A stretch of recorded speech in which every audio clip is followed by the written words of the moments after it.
დატოვებს თუ არა ნაციონალურ მოძრაობას საკრებულოს კიდევ 6 წევრი. საკრებულოს თავმჯდომარის მოადგილე ჯაბა სამუში ამბობს, რომ ახალი უმრავლესობის ჩამოყალიბება გარდაუვალია. ფრაქცია ქართული ოცნება დემოკრატიული საქართველოს თავმჯდომარი ზაზა გაბუნიას განცხადებით კი კონსულტაციები ამ საკითხზე დღეიდან დაიწყო. რა ხდება დედაქალაქის საკრებულოში, ნუცა ტრაპაიძე მოგიყვებათ. მაღალი ალბათობით უმრავლესობა შეიქმნება და ამისთვის კონსულტაციებისთვის უმრავლესობის შესაქმნელად უკვე მზად ვართ. ამბობს, რომ ახალი უმრავლესობა აუცილებლად შეიქმნება, მანამდე კი რთული და ხანგრძლივი კონსულტაციებია საჭირო. ზაზა გაბუნიას ინფორმაციით, ინტერფრაქციული ჯგუფი საჭირო პერსონებსა და ცალკეულ ტექნიკურ საკითხებზე იმსჯელებს. უმრავლესობის ამოცანა და უმრავლესობის ახალი უმრავლესობის შექმნას მხოლოდ იმ შემთხვევაში ექნება გამართლება, თუ კი ჩვენ მოვახერხებთ, რომ ის პრობლემები, რომელზეც საუბრობთ, როგორც პრობლემებზე, როგორც გადასაჭრელ საკითხებზე, მოვახერხებს ახალი პოლიტიკური ჯგუფი მოხსნას დღესასრიგიდან და გადაჭრას, მოაგვაროს. ეს ერთადერთი мотиваცია და მიზეზი შეიძლება ქონდეს ახალი უმრავლესობის შექმნას, თორემ კეკლუცობა ახალი სტატუსით უმრავლესობაში ხომ ეს არავის არ სჭირდება.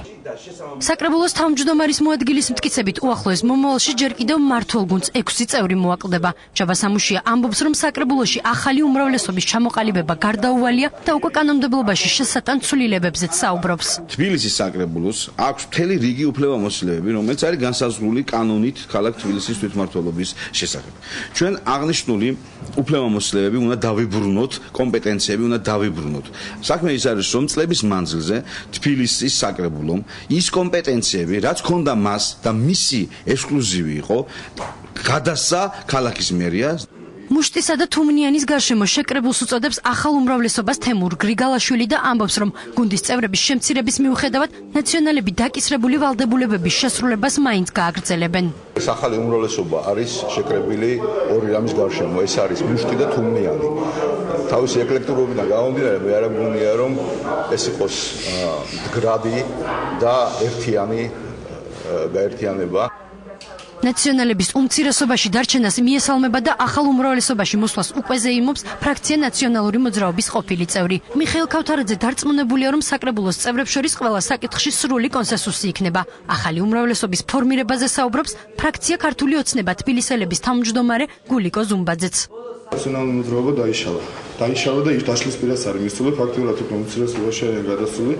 და რა ვიცი, მე მინდა მიულოცო ყველას თითოეულ თბილისელს, რომ 9 წლის თავზე მონსტრი მოშორდა ქალაქის მმართველობას. იმის მიერ რაც გოგონ თამაშოვას ნაბიჯი გადადგა, უფრო დაჩქარდება ეს პროცესი.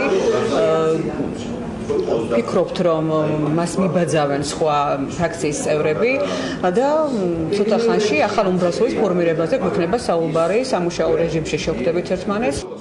საკრებულოში კონსულტაციების დაწყების ზუსტ დროს არასახელებენ, თუმცა უკვე ცნობილია, რომ ქართული ოცნების 3 ფრაქციის, ასევე ფრაქცია თავისუფლებისა და დამოუკიდებელი დემოკრატების წევრების და უფრაქციო დეპუტატების შეხვედრა დღესვე მოხდება.